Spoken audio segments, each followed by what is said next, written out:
Hi guys, இன்றைக்கி ஒரு சூப்பரான வீடியோ தான் பார்க்க போகிறீங்க. என்ன வீடியோன்னு வாங்க பார்க்கலாம். நிறைய நாள் நம்ம வீடியோ போட்டிருக்க மாட்டோம். ஏன்னா நம்ம ஒரு வேண்டுதல் வேண்டியிருந்தோம். அதுக்கப்புறம் நம்ம மொட்டை எடுத்திருந்தோம். மொட்டை எடுத்தது காரணத்தினால நம்ம வீடியோ போடலை. இனிமேல் நம்ம சேனலில் தொடர்ந்து வீடியோ வந்துக்கிட்டே இருக்கும். நம்ம சேனலை சப்ஸ்கிரைப் பண்ணிடுங்க. இது என்ன வீடியோன்னு பார்த்தீங்கன்னா, பாட்டி ரொம்ப நாளாக ஒரு வேண்டுதல் வேண்டியிருந்தாங்க. இது ஊர்கால சாமிக்கு நம்ம பொங்க வச்சு சேவல் இருக்கிறோன்னு சொல்லிட்டு சரின்னு சொல்லிட்டு இன்றைக்கி எல்லாருமே பொங்க வச்சிடலாம் அப்படின்னு சொல்லிட்டு எல்லாரையும் வர சொல்லியிருந்தாங்க. எங்கள் சின்னத்தை அத்தை எல்லாருமே வந்திருந்தாங்க. மாமா எல்லோரும் ஊர்லேருந்து வந்திருந்தாங்க. இன்றைக்கே பண்ணிடலாம் அப்படின்னு சொல்லிட்டு எல்லாத்தையும் வர சொல்லி அவசரமாக சேவல் எல்லாம் பிடிச்சி பண்ணியாச்சு.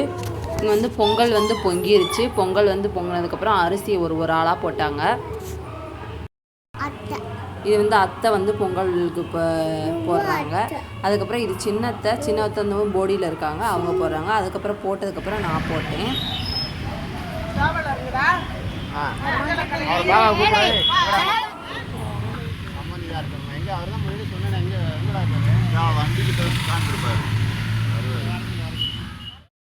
ஒரு அடுப்பில் சாப்பாட்டுக்கு சட்டியெல்லாம் வச்சு ரெடி பண்ணிகிட்டு இருந்தாங்க எல்லாருமே. சேவலெல்லாம் போய் அறுத்துட்டு வாங்க அப்படின்னு சொல்லிட்டு இருந்தாங்க. அதுக்கப்புறம் அது பாவமாக போயிட்டு இருந்துச்சு. மஞ்சள் தண்ணியெல்லாம் ஊற்றி அது 3 தடவை குளிர்னதுக்கப்புறம் தான் வெட்டணும்னு சொல்லிட்டு வெட்டிகிட்டு இருந்தாங்க. வெட்டி அதுக்கப்புறம் எல்லாத்தையும் பாருங்கள் வச்சுருக்காங்க எப்படி இருக்குன்னு. ஒரு 10 பேருக்காவது சாப்பாடு போடணும் அப்படின்னு சொல்லிட்டு இன்னொரு எக்ஸ்ட்ரா 1.5 கிலோ வாங்கியிருந்தாங்க பிராய்லர் சிக்கனு. வாங்கி அதை கிரேவியாக வச்சுட்டாங்க தனியாக. அதுக்கப்புறம் இந்த நாட்டுக்கோழியை மட்டும் குழம்பா வச்சுட்டாங்க. அதுக்கப்புறம் எல்லோரும் சாமி கும்பிட்றதுக்கு ரெடி ஆயாச்சு.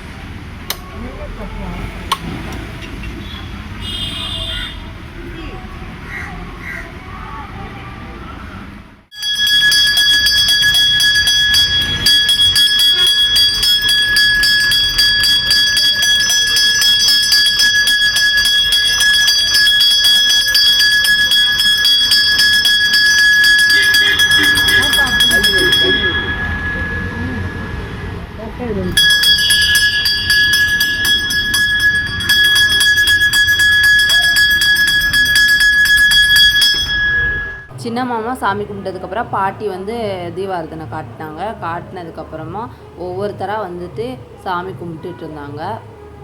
சாமி கும்பிட்டு சரி அதுக்கப்புறம் சாப்பாடை போட்டுடலாம் அப்படின்னு சொல்லிட்டு சாப்பாடும் ரெடி ஆயாச்சு. எல்லாருக்கும் சாப்பாடு வச்சுட்டு இருந்தாங்க. நம்மளும் அப்படியே பந்தியில் உட்காந்தாச்சு. சாப்பாடும் வாங்கியாச்சு. சாப்பாடு சிக்கன் கிரேவி, பொங்கல், அதுக்கப்புறம் நல்லா தண்ணி குழம்பு மாதிரி வச்சுருந்தாங்க. சூப்பராக இருந்துச்சு. இந்த வீடியோ உங்களுக்கு பிடிச்சிருந்தா லைக் பண்ணுங்கள், ஷேர் பண்ணுங்கள், சப்ஸ்கிரைப் பண்ணுங்கள்.